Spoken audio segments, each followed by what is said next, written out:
कि अब पुलवामा 2 और बालाकोट 2 की तैयारी चल रही है।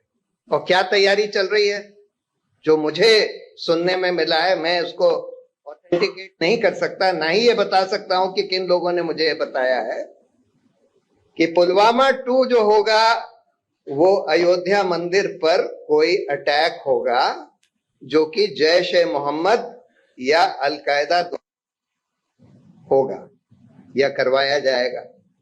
और बालाकोट 2 जो होगा वो पाकिस्तान ऑक्यूपाइड कश्मीर में इनकर्जन यानी कि ग्राउंड मूवमेंट, सिर्फ अब की बार बमबारी नहीं, अब की बार जो सुना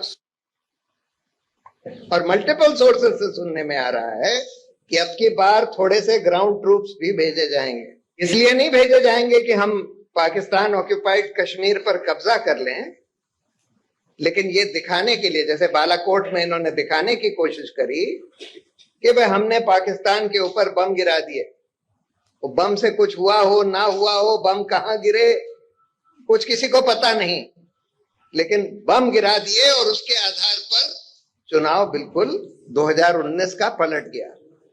और यही बात सत्यपाल मलिक जी ने हाल में एक इंटरव्यू में बोली, ये लोग चुनाव जीतने के लिए कुछ भी करवा सकते हैं। ये बात बिल्कुल सही है। जो प्रधानमंत्री 3 घंटे तक पुलवामा जैसे हमले के बारे में कुछ नहीं बोलता, जो प्रधानमंत्री 3 महीने तक मणिपुर के बारे में कुछ नहीं बोलता,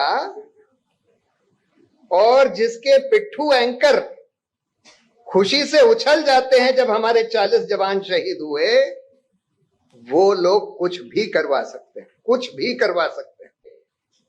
ऑप इंडिया जो भाजपा का मीडिया ऑर्गेनाइजेशन है, उसमें ये छप चुके हैं अलकायदा जैश ए मोहम्मद के बयान कि हम लोग राम मंदिर पर, अयोध्या के मंदिर पर हमला करेंगे।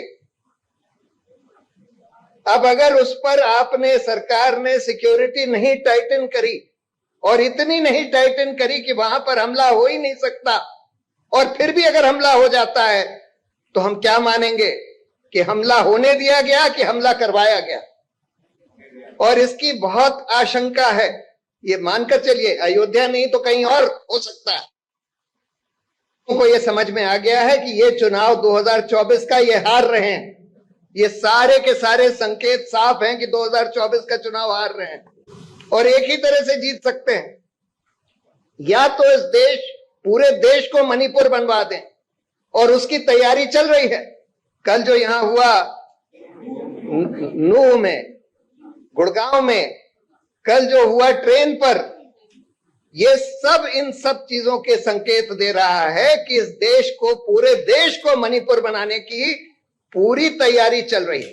तो इसलिए पूरे देश को इसके बारे में सतर्क रहना होगा, और सबसे पहले पुलवामा की जवाबदेही मांगनी होगी कि आपने ये कैसे होने दिया, और जिन लोगों ने होने दिया उन लोगों को क्यों आज तक जवाबदेह नहीं ठहराया गया है, उस इंक्वायरी का क्या हुआ, उन लोगों को क्यों प्रमोट कर दिया गया है जिनको जवाबदेह ठहराया जाना चाहिए था। अगर हम ये भी मान लें कि आपको नहीं पता था, आपने नहीं करवाया, तो जिन लोगों ने होने दिया, जिनकी लापरवाही थी, ये तो साफ है कि लापरवाही थी।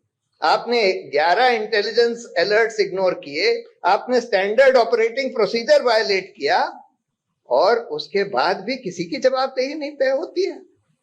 तो इसलिए हम लोगों को ये सवाल पूछना होगा, इसकी इंक्वायरी रिपोर्ट मांगनी होगी, और पूरे देश को आगाह करना होगा कि इस तरह की घटना फिर से करवाई जा सकती है।